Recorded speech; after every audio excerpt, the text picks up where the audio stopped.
What are all these buildings on the new Vaux site? That's what I aim to answer in this video. I'm here at the former Vaux site, which sat derelict for about 17 years, with planning applications going awry left, right and centre. Nothing really moved on it for decades. But anyone over 30 will remember the smell of hops that used to drift from the Vaux site as you drove past. To be honest, even at this day, if I smell hops, it just takes us back to like driving past the Vaux site, my mum and dad's car as a kid. Now, the site is full of buildings. You'll have heard of, you know, the Beam, City Hall, and you'll have heard murmurings of the Eye Infirmary, but what businesses are actually in these buildings? What are the other buildings that no one knows about? And what they're going to be used for moving forward? That's what I'm hoping to cover in this video. Now, it all started back in 2019 with the opening of the Beam. This was the first building that really signified change for this site, and several businesses moved in there quite fast. So currently occupying the Beam, we've got the Ocado Group. They take up 2 floors in there. You've also got Asset 55, who are a tech company. There's Richard Reed Solicitors in there. And there's also Phoenix Software, who apparently launched the Tech Hub in there in partnership with Microsoft. So for all it's one building, and like I say, its design kind of divided opinion, a brown cube. However, it was the building that really kick-started change on this site. Next to open in 2021 was City Hall. And City Hall would mark the end of the Civic Centre as we know it. So the former council building, which housed the DWP and council buildings and registry offices, they all moved into City Hall, and then Civic Centre was demolished, which is now being replaced with modern housing in the city centre. This was the first major change to the site, and also one that didn't divide opinions much, because it's actually not the worst building you've ever seen in your life. In there you've got Sunderland City Council, you've got DWP, you've got the Gen 2 group, you've got the Sunderland Registry Office in there as well. Actually, I was at a wedding there just the other day, first time I've ever been in the building, and it is quite a nice building inside. And it marks the new kind of direction for the city in terms of having all the services very central. It was designed as a modern, energy efficient hub and a proper statement building for the city. Those are the 2 you've probably heard of. However, these next 2 buildings, I bet you've walked past them but had no idea what they are, or what they're called, or who's in them.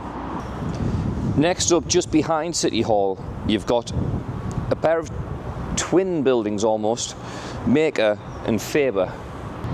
And to be honest, these are the reason I wanted to make this video, because I did the bridge video, as you know, and I walked past them, I was like, what even are these 2 buildings? And I seen the 2 signs there saying Maker and Faber, and I was like, yeah, I need to look into those a bit more.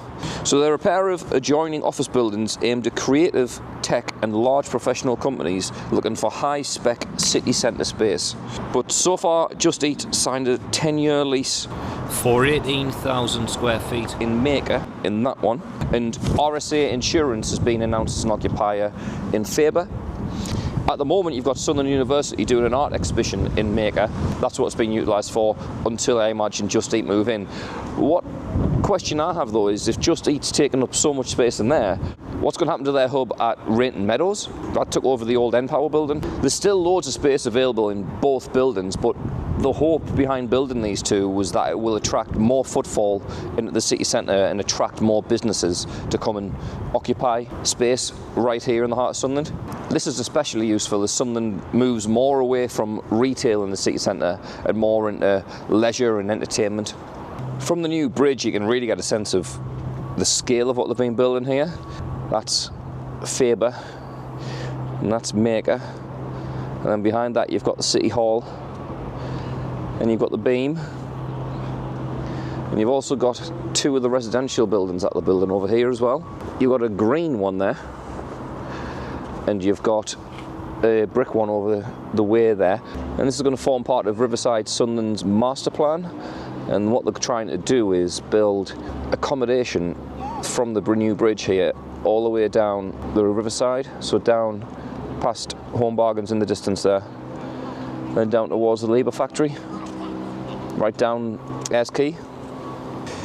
The idea behind this is to bring more people into the heart of Sunderland, so the cafes, bars and culture spaces and Riverside paths aren't just 9 to 5 places but active areas day and night to link work, leisure and home in one place. Then there's the Eye Infirmary, set to open in 2026 and replace the Eye Infirmary currently in Grangetown. It's set to become one of the UK's leading eye hospitals, right here in Sunderland. The idea behind it is to bring specialist care to the city centre rather than on the outskirts of town. And I'm going to have to read from a sheet here. With cutting edge research, training facilities and brand new operating theatres all under one roof. It'll serve patients from all over the northeast and also free up the Grangetown site for a new development. I imagine more housing, but you never know what's going to come next year. Probably housing. Also in this area you've got the former police station, which is now called the Yard, and that got converted into office spaces.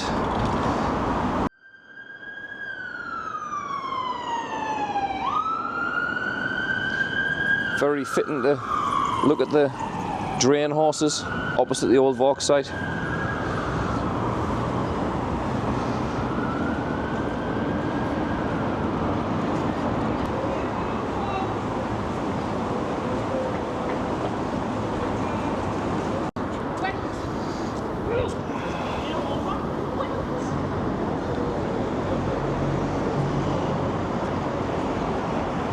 So not actually on the Vaux site, but directly opposite it is the Sunderland Culture House.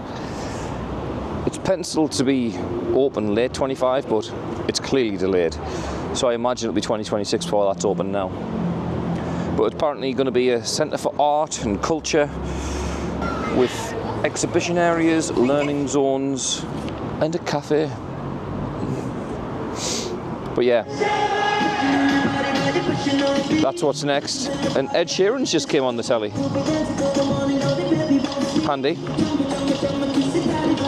So there you have it.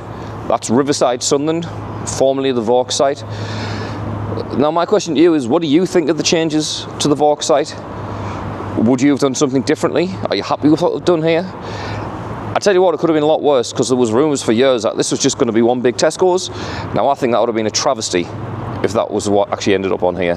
So at least now we've got the, like you say, the new City Hall. We've got lots of office buildings, got a new residential quarter, we've got the Eye Infirmary, we've also got the new bridge leading over the sheepfolds and the stadium. I think it's a brilliant improvement for the city.